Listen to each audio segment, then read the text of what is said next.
কি দাদি ভালো আছেন? খাওয়া দাওয়া হয়েছে? খাওয়া দাওয়া করেছো? হ্যাঁ,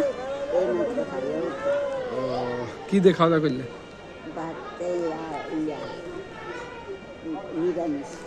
নিরামিষ খেয়েছো?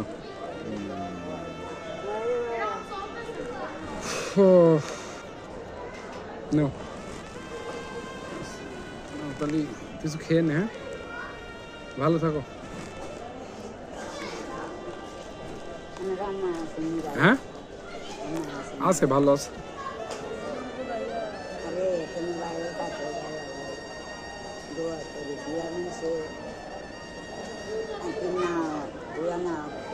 আছে এই একটু সুস্থ মতন থাকলে সুন্দর মতন কাম কাজ করতে পারে পারে উঠতে করে চালাইতে পারে। তাহলে আর কি, তাহলে ভালো থাকো দাদি। আচ্ছা।